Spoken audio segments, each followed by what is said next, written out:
There will be explicit content this time, so just skip the link if you feel uncomfy reading this. It's not necessary for the plot. Is there even a plot? Osamu sighed. He really shouldn't have done that. When he woke up in his bed, Suna was already long gone. He had to go back to Nagano today. Osamu turned to the side, watching the empty space next to him. He reached out, ran his hand over the spot where Suna had been lying only minutes before, and sighed when he felt its residual warmth. His stomach churned, and he frowned. Fuck.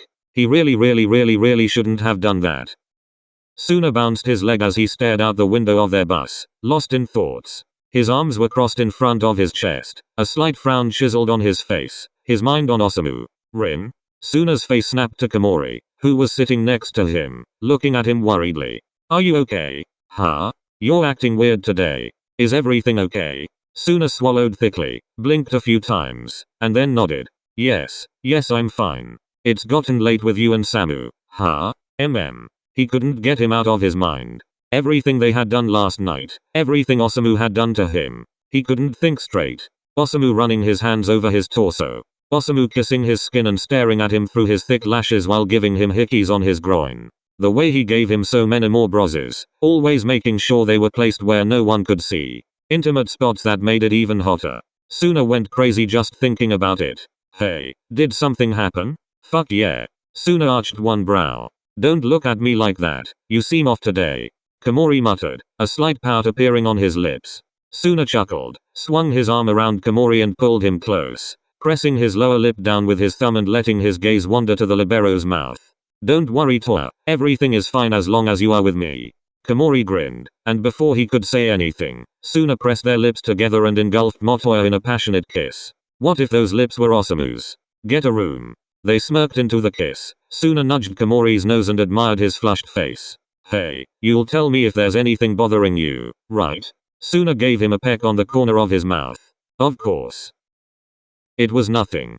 It was a meaningless night between two best friends who had absolutely no feelings for each other. Osamu didn't have a crush on Suna. Samu? Huh? Everything okay? Nothing was okay. Fuck. Absolutely nothing was okay. Osamu had a fucking crush on Suna. Yes. He cleared his throat, shaping the rice into one last bit of onigiri before washing his hands and drying them on his apron. He turned to Atsumu, frowning as he looked his brother in the eye. Hey Tsumu? Huh?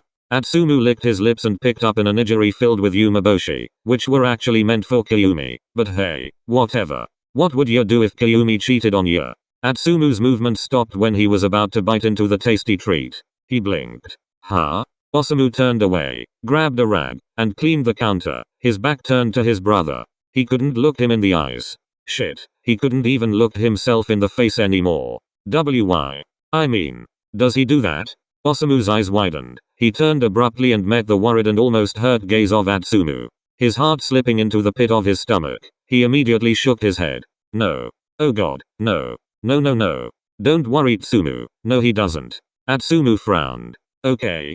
I just meant, hypothetically. And why? Just answer the question. Atsumu looked at his brother with confusion and suspicion. I don't know. Would you wanna know? Atsumu's eyebrows shot up. He scrunched up his face. His gaze was fixed on the onigiri in his hands. His mouth twisted into a snort. I don't think so. Really?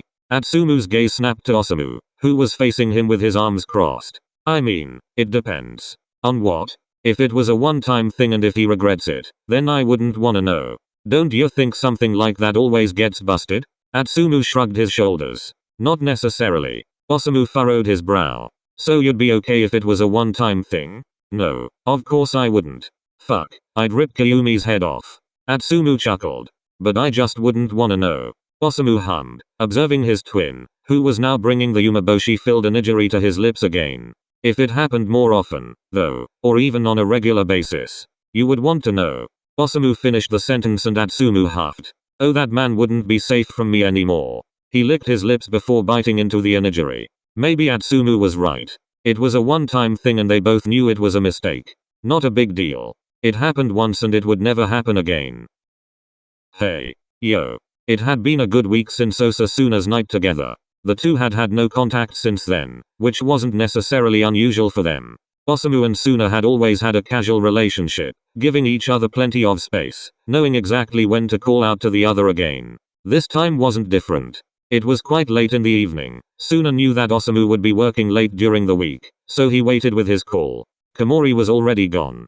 Suna fixed the waistband of his sweatpants he had just put on, leaned over the balcony railing, shirtless, and stared into the night. His hair was still somewhat messy, his skin still slightly sweaty from spending time with Motoya just a few minutes before. What are you doing? I just got home and I'm gonna hit the hay right now. What about ya? Suna grinned, turned around to lean his butt against the railing and press the phone against his ear. Oh, you know, just doing stuff. And by stuff you mean Komori? If there was one thing that was special between them, it was that they were always honest with each other. No matter how blunt it was, that meant an awful lot to their friendship.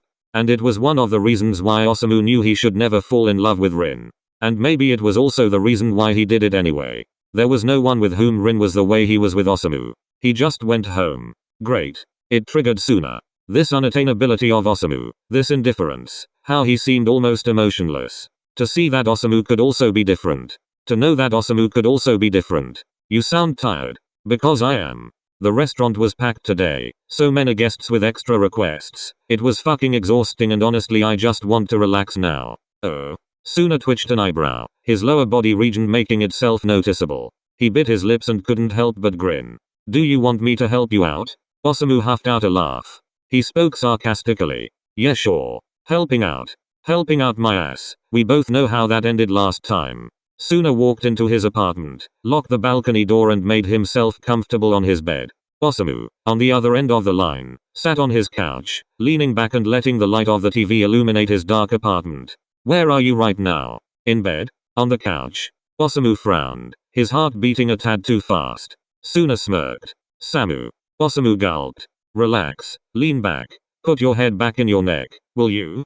Osamu unconsciously obeyed him, letting that seductive voice just wash over him. You good? MHMMM. Osamu hummed, closed his eyes and felt his weight settle into the couch. Suna fixed his position, lying slightly more comfortably in his bed now as well. Hey. Suna's voice sent shivers down Osamu's spine. Do you remember where my lips got lost all over your body last time? Osamu frowned. He pulled off his cap and ran his shaky hand through his hair, his other hand still holding the cell phone pressed against his ear. Fuck. Osamu remembered far too well. Rin. Hey. No number. I told you to relax, didn't I? They should talk about what happened between them. They should sort it out before it could do any damage, and most importantly, they should stop. A one-time thing, a mistake. Doing it regularly? Definitely cheating. Osamu wasn't a cheater. Rin. What's this? What? He smirked. Damn it, you're dating Komori. I don't know why you keep repeating that. Stop cheating on him. It was so ridiculous. Not even Osamu himself was convinced of his own words. This isn't cheating. I'm just helping out a friend. Click on the Instagram link in the info box if you want to read the nasty stuff. As mentioned, it's not necessary for the plot. There was silence for a while before Suna spoke in a low and hoarse voice. Relaxed? Osamu was silent, still feeling nauseous from what they had just done. Suna chuckled softly. I'll take that as a yes. Osamu squeezed his eyes shut. So much for the one-time thing. Rin. Call me if you need me to help you out again. Samu. He interrupted. It was obvious that he was smirking. That's what best friends are for. Osamu frowned, wanting to say something but unable to. Suna continued. Night, baby. And then he ended the call. Osamu gulped. He was a fucking cheater.